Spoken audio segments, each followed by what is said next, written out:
इस बार पर्ची नहीं, नीतीश कुमार की पसंद चली। सम्राट चौधरी में बीजेपी हाईकमान का भरोसा दिखा और सम्राट चौधरी बन गए बिहार के नए मुख्यमंत्री। आखिर सम्राट चौधरी ही क्यों? पार्टी में और भी कई बड़े नेता थे, उनका नाम भी सामने आ सकता था, लेकिन सम्राट चौधरी पर ही मुहर क्यों लगा? नमस्कार, मैं ईशा, आप देख रहे हैं संक्षिप्त समाचार। चलिए विस्तार से बताते हैं आपको कि सम्राट चौधरी के हाथ में ही बिहार की सम्राट क्यों लगी हाथ। कुछ घंटे बाद लोक भवन में सम्राट चौधरी बिहार के नए मुख्यमंत्री या यूं कह ले बिहार के पहले बीजेपी के सीएम के तौर पर शपथ लेंगे। सम्राट चौधरी, जिनके बारे में ये कहा जा रहा था चूंकि वो मूल्य बीजेपी कैडर के नहीं है तो उनके नाम पर विचार ना हो। यहाँ तक कि बीजेपी के अंदर भी नित्यानंद राय और विजय सिन्हा जैसे बड़े नेता उनका विरोध कर रहे थे, लेकिन बीते कुछ सालों में जिस तरह से बीजेपी हाईकमान ने उन पर भरोसा दिखाया और खुद केंद्रीय मंत्री अमित शाह ने बीते विधानसभा के दौरान सार्वजनिक मंच से कहा था कि आप जिताइए सम्राट चौधरी को, हम इन्हें बड़ा आदमी बनाएंगे, तो बड़ा आदमी तो सम्राट चौधरी बन गए, यानी कि बिहार के नए सीएम सम्राट चौधरी बन गए। दूसरी सबसे बड़ी वजह मुख्यमंत्री बनाए जाने के नीतीश कुमार और उनके बीच की केमिस्ट्री। ऐसे ही केमिस्ट्री एक जमाने में सुशील मोदी और नीतीश कुमार के बीच हुआ करती थी।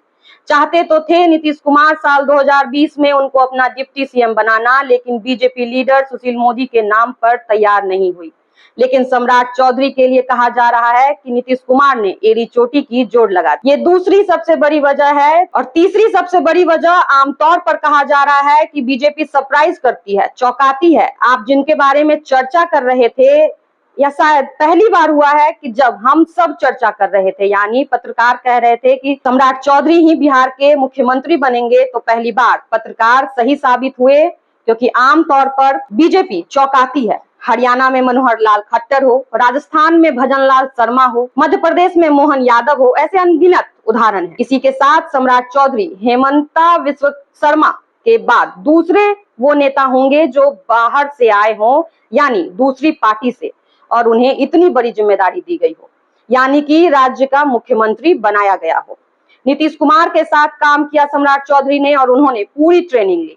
बीजेपी ने भी बीते सालों में उनको कई जिम्मेदारियां दी, उनको प्रदेश अध्यक्ष बनाया, फिर साल 2024 में उन्हें पहली बार डिप्टी सीएम बनाया। इस बार जब यानी पिछले साल वो डिप्टी सीएम बने तो पहली बार डिप्टी सीएम को गृह मंत्रालय भी दिया गया। एक और महत्वपूर्ण बात रही जो सम्राट चौधरी के फेवर में गया, वो है सामाजिक समीकरण, जो नीतीश कुमार ने बड़ी सूझबूझ के साथ बनाया था, और यादव पिछड़ों का एक बड़ा ब्लॉक, जिसको कहते हैं लव कुश वाला फॉर्मूला, यानी कि कुर्मी, कुशवाहा और साथ ही धानु की ये करीब 9% का ब्लॉक होता है। बीजेपी यहाँ पर यानी कि बिहार में कोई नया प्रयोग नहीं करना चाहती थी। जैसा चल रहा था वो अच्छा चल रहा, जिसकी बदौलत आज बिहार में 2/3 एनडीए की सरकार है।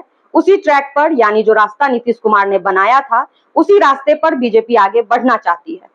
इसलिए कोई और नाम पर मुहर नहीं लगा और सम्राट चौधरी बने बिहार के नए सम्राट। आज बिहार में मुख्यमंत्री के तौर पर सम्राट चौधरी शपथ लेने जा रहे हैं और देखना दिलचस्प होगा कि अब सम्राट की राजनीति कैसी चलती है बिहार में। फिलहाल मेरे साथ इस खबर में इतना ही। वीडियो पसंद आया हो तो वीडियो को शेयर करें, साथ ही हमारे यूट्यूब चैनल संक्षिप्त को सब्सक्राइब करके फेसबुक पेज को भी फॉलो कर ले। धन्यवाद।